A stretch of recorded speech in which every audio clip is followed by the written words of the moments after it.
ایک علاقے میں ایک حکیم صاحب رہتے تھے اور اس حکیم صاحب کا انداز یہ ہوتا تھا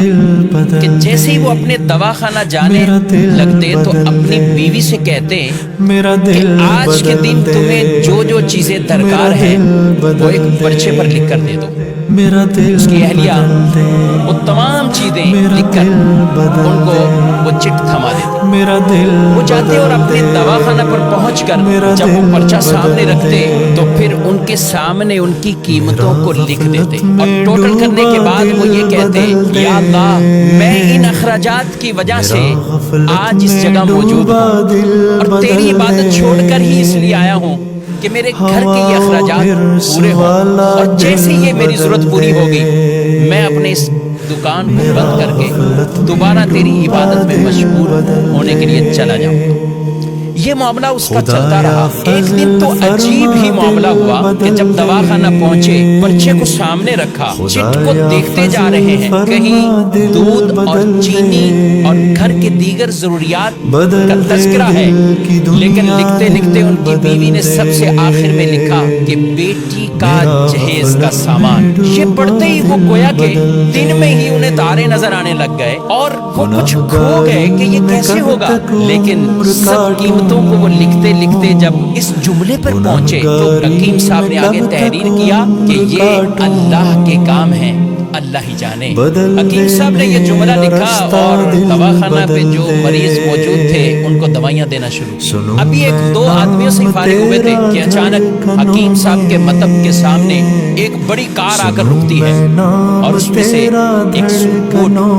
ایک خوبصورت لباس پہنے ہوا آدمی کار سے باہر نکلتا ہے اور وہ حکیم صاحب کے دواخانہ میں داخل ہو جاتا ہے۔ حکیم صاحب جیسے ہی اپنے مریضوں سے فارغ ہوئے تو اس کو کہنے لگے کہ بھائی اگر آپ کو دوا چاہیے تو میرے قریب آ جائے، میں آپ کی نبض چیک کرتا ہوں، آپ کو دیکھ لیتا ہوں، اور اگر کسی اور مریض کے لیے چاہیے تو مجھے اس کے حالات بتائیں، کیفیت بتائیں۔ وہ آدمی کہنے لگا حکیم صاحب شاید آپ نے مجھے پہچانا نہیں ہے، اور آپ کیسے پہچان سکتے ہیں، 15-16 سال کا عرصہ گزر گیا ہے۔ حکیم صاحب کچھ حیران سے ہوئے کہ آخر کون سے یہ راز سے پردہ اٹھانے والے ہیں۔ وہ آدمی کہنے لگا آج سے 16 سال قبل آپ کی اسی دکان کے سامنے سے میرا گزر ہو رہا تھا اور یہی دکان کے قریب ہی ہماری گاڑی کا ٹائر پنچر ہوا اور میں باہر دھوپ میں کھڑا تھا، آپ نے دیکھا تو آپ نے کہا کہ اندر آئیے، اسٹول پر بیٹھ جائیں۔ میں اندر آیا، میں نے آپ کو دیکھا، لوگوں کو دوائیاں دے کر آپ اب فارغ بیٹھے ہیں، ایک چھوٹی سی بچی آپ کے پاس کھڑی اور آپ سے کہہ رہی تھی بابا چلیے نا، بھوک لگی ہوئی ہے، چلیے گھر کو چلتے ہیں، آپ اسے کچھ ٹہلنے کا کہہ رہے تھے۔ میں نے سوچا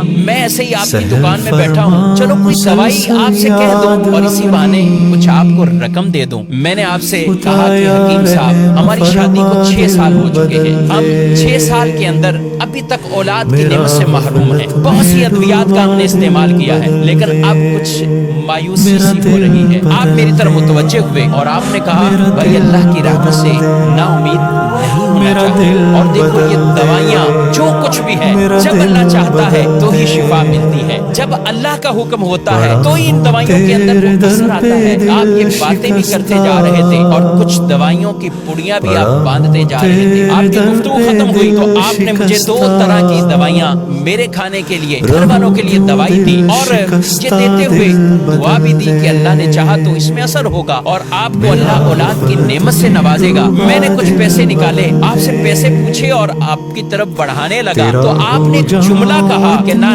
پیسے نہیں، آج کا کھاتا کلیئر ہو چکا ہے، آج کھاتا بند ہو چکا ہے۔ میں کچھ سمجھا نہیں۔ قریب ہی بیٹھے ایک آدمی نے کہا حکیم صاحب کی مراد یہ ہے کہ حکیم صاحب جب گھر سے آتے ہیں تو آتے ہی سامنے گھر کی ضروریات کی چٹ کو رکھتے ہیں، جتنے پیسوں کی ضرورت ہو تو پھر وہ کمانے کی صورت میں اپنی دکان کو بند کرتے ہیں اور گھر کو روانہ ہو جاتے ہیں۔ بڑے نیک سیرت حکیم ہیں اور اللہ کی عبادت میں مشغول ہو جاتے ہیں۔ میں کچھ حیران سا رہ گیا اور دل ہی دل میں شرمندہ ہو رہا تھا کہ میں کیسا انسان ہوں کہ سوچ رہا تھا کہ شاید یہ میرا بیٹھنا ان پر بوجھ لگ رہا ہے اور یہ کتنے عظیم اور نیک انسان ہے۔ وہ شخص حکیم صاحب کی باتیں سن کر دل ہی دل میں کہہ رہا ہے کہ میرے شک شبے یقین میں بدل چکے ہیں اور اس دوائی میں ضرور ہمارے لیے کوئی اثر ہوگا اور اللہ پاک اپنی رحمت سے ہمیں اولاد بھی دے گا۔ گھر جاتے ہی اپنی اہلیہ سے، بیوی سے وہ آدمی پوری کہانی کو بیان کرتا ہے۔ اس کی بیوی نے اسے کہا کہ ضرور وہ اللہ کا کوئی نیک بندہ ہے۔